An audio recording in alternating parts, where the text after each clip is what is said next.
ರೈತರಿಗಾಗಿ ಹೋರಾಟ, ರೈತರಿಗಾಗಿ ಹೋರಾಟ, ರೈತರಿಗಾಗಿ ಹೋರಾಟ, ರೈತರಿಗಾಗಿ ಹೋರಾಟ, ನ್ಯಾಯ ಬೇಕು, ನ್ಯಾಯ ಬೇಕು, ಅನ್ಯಾಯ ಅನ್ಯಾಯ, ನ್ಯಾಯ ಬೇಕು, ನ್ಯಾಯ ಬೇಕು, ಹೋರಾಟ ನಿಲ್ಲದು, ಹೋರಾಟ ನಿಲ್ಲದು, ನಮ್ಮದು, ನಮ್ಮದು, ನಮ್ಮದು.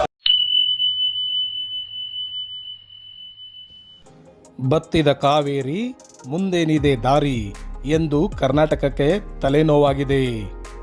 ತಮಿಳುನಾಡಿಗೆ 4.5 ಟಿಎಂಸಿ ನೀರು ಹರಿಸುವಂತೆ ಪ್ರಾಧಿಕಾರ ಆದೇಶ. ಭಾನುವಾರದವರೆಗೆ ನೀರು ಹರಿಸದಿರಲು ರಾಜ್ಯ ಸರ್ಕಾರ ನಿರ್ಧಾರ. ತಮಿಳುನಾಡಿಗೆ ಪ್ರತಿದಿನ 3,500 ಕ್ಯೂಸೆಕ್ ನೀರು ಹರಿಸುವಂತೆ ಕಾವೇರಿ ನೀರು ನಿರ್ವಹಣಾ ಪ್ರಾಧಿಕಾರ CWMA ಆದೇಶವನ್ನು ಪಾಲಿಸದೇ ಇರಲು ಕರ್ನಾಟಕ ಸರ್ಕಾರ ನಿರ್ಧರಿಸಿದೆ.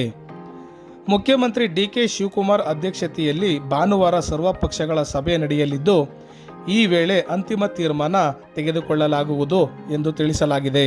ತಮಿಳುನಾಡಿಗೆ 15 ದಿನ ನಿತ್ಯ 3,500 ಕ್ಯೂಸೆಕ್ ನೀರು ಹರಿಸುವಂತೆ ಕಾವೇರಿ ನೀರು ನಿರ್ವಹಣಾ ಸಮಿತಿ CWRC ಕರ್ನಾಟಕ ಸರ್ಕಾರಕ್ಕೆ ಶಿಫಾರಸು ಮಾಡಿತ್ತು.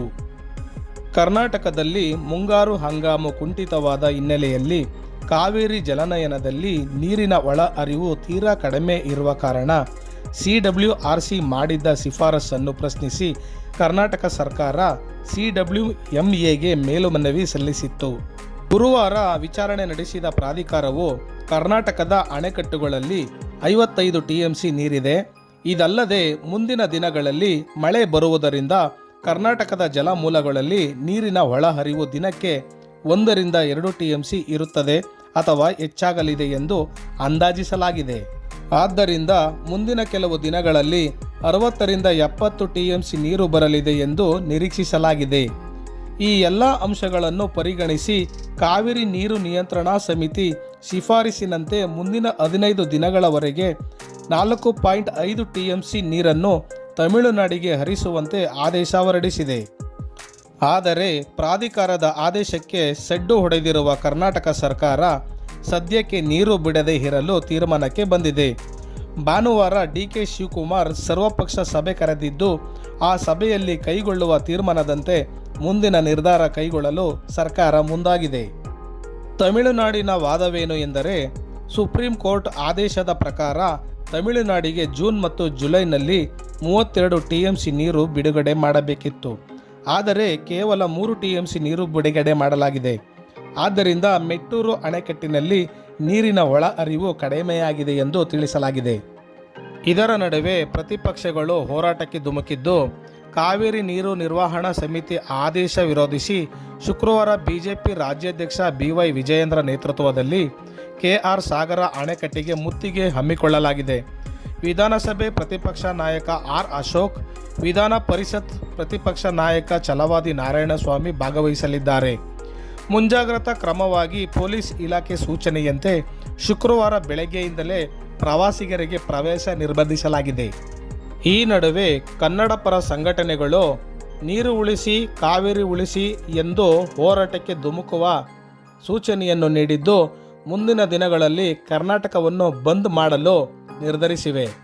ಈ ಮಧ್ಯ ಸರ್ವಪಕ್ಷ ಸಭೆ ಕರೆಯಲು ನಿರ್ಧರಿಸಿರುವ CM ಕಾವೇರಿ ನೀರಿನ ವಿಚಾರವಾಗಿ ಭಾನುವಾರ ಗೃಹ ಕಚೇರಿ ಕೃಷ್ಣಾದಲ್ಲಿ ಸರ್ವಪಕ್ಷ ಸಭೆ ಕರೆಯಲಾಗಿದೆ.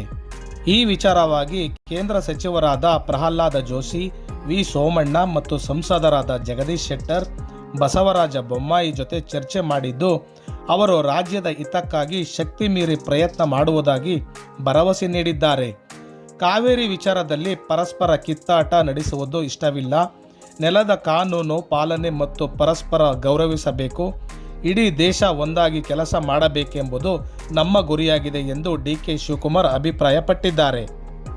ಈ ವಿಚಾರವಾಗಿ ಮುಖ್ಯಮಂತ್ರಿಗಳಾದ DK ಶಿವಕುಮಾರ್ ಅವರು ಸರ್ವಪಕ್ಷ ಸಭೆ ಕರೆದು ಸರಿಯಾದ ತೀರ್ಮಾನವನ್ನು ತೆಗೆದುಕೊಳ್ಳದೇ ಇದ್ದರೆ ಮುಂದೆ ಜಲಗಂಡಾಂತರದ ಜೊತೆಗೆ ಕರ್ನಾಟಕಕ್ಕೆ ಗಂಡಾಂತರ ಕಟ್ಟಿಟ್ಟ ಬುತ್ತಿ.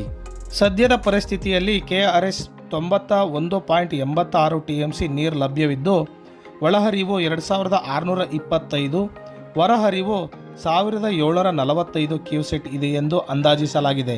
ಇನ್ನಾದರೂ ವರುಣದೇವನ ಕೃಪೆಯಿಂದ ಸಮೃದ್ಧವಾದ ಮಳೆ ಬಂದು ಕಾವೇರಿ ಗಂಡಾಂತರ ತಿಳಿಯಾಗಲಿ ಎಂದು ಆಶಿಸೋಣ.